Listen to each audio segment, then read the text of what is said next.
Yeah, so the way we planned it, just because the legs are so long, we don't have enough gas, and the C-130s can't take enough gas to drag us much further. So we went from Oahu to Wake Island. We stayed a night in Wake Island. Then we went from Wake Island to Guam, and then we spent some time there for some weather delays, and then we went from Guam to Darwin. So it was a 3-leg flight. It was about 5,300 nautical miles total. The airplane itself has got about a 600 nautical mile radius, combat radius, so we had some additional auxiliary fuel tanks, and then we just constantly get gas from the C-130s, pre-planned times, and they drag us across the ocean. I guess what the Osprey brings to MRF-D is just speed and range. It can go quite a bit further, quite a bit faster, and then, you know, conduct that assault support mission, do humanitarian service, and then really just the speed and agility that it brings to the MAGTF. All right, so for humanitarian assistance, obviously, again, the speed becomes a factor. The speed and range is a huge plus for humanitarian assistance, as well as what it can take. So we can carry a load below the airplane and sling it. We can carry food, water, and supplies inside the aircraft. And really, you know, we've got the range of an airplane, but we can land anywhere a helicopter can land. So we can get those needed supplies to people in a hurry. So just the distance and the fuel problem itself, and then the weather. There's such a diverse spread of weather between here and Hawaii that you can't really ever plan for all of it. You just do your best. You come up with a plan and then deal with the changes as they come. But yeah, really the weather, the distance, and then the logistical part about if we had a parts issue or we needed a part, how we're going to skin that. And really what we did is anything to Wake Island would come out of Hawaii and be brought to Wake. And then once we got to Guam, we just sourced parts from Japan. So we had to send a C-130 actually to Japan for a generator. And it was a 4.5-hour flight. So that piece worked out pretty good, but it took a little pre-planning just to think about that part and try to war game what could go wrong and how you're going to deal with those issues as they happen. Really, for the pilot, it's just a long time in the seat in an airplane with no bathroom. So the first day was 8.5 hours. That was the longest day.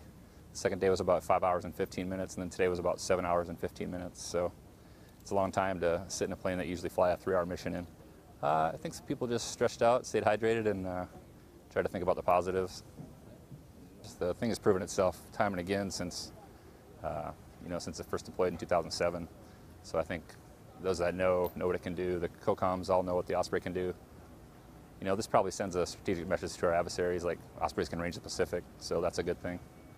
Make sure the whole world knows the Red Dragons were the first ones to cross the Pacific. Yeah, we flew most of the way across the Pacific from Hawaii to Australia, stopping 2 stops along the way, around 3,000 miles and a lot of hours, around 20 to 21 hours in the plane. Pretty long trip, and it took a little bit longer than expected, but it was a good success, and we proved the planes could do it. Yeah, that's the first time we've come for actual MRF-D and not just stopping in for a MEU. And I think we'll be able to, our capabilities will be suited to help the battalion here accomplish anything they want to do. We're a great assault support platform. We'll be able to move a lot of troops in less time and maybe range out a little bit farther than they have in the past with air support. Well, for humanitarian assistance, obviously we can range far distances away with air refueling over the water. Anywhere we need to go. We can take supplies to people where they're needed for people, or we can pick up injured or people that just need to leave the area. Well, anytime you leave your home base, getting parts and supplies is obviously a challenge. We were able to mitigate that a little bit by bringing a lot of parts and people, enablers, maintainers with us. But obviously just being over the water for long periods of time without divert airfields and land to land if you have a serious problem is always a major factor. Long days, a lot of time in the cockpit, so just staying engaged with each other. A lot of talking back and forth, and just encouraging everybody to press on, because they're longer legs than what we fly in most training flights. Well, I think it's a proof of concept that we can range farther than we felt comfortable doing before. Everybody knew that the aircraft is capable of doing it, but just the risk mitigation and the comfort level of doing it. This successful mission probably raises that up. So to get 4 Ospreys to Darwin, we started in Hawaii. We had 2 KC-130J tanker frames, so that has a fuse tank that's got roughly about 24,000 pounds of fuel in there. We also had a cargo aircraft that carried all the MV-22 maintainers and all their gear in order to keep these guys flying each day. In order to actually execute the mission, we only needed 2 tanker frames, and the 3rd aircraft would just push ahead to be a weather recce. We first got word of the mission probably early fall. We started detailed planning around February. In March, we flew a crew out, myself and Captain Shrewsbury flew out to Hawaii to do some rehearsals with the MV-22s. Then about a week before the actual mission, we flew out another C-130. They did about 4 days of rehearsals, and then we brought the 2 tankers on that Friday to launch the following Wednesday. It was very smooth, so very smooth.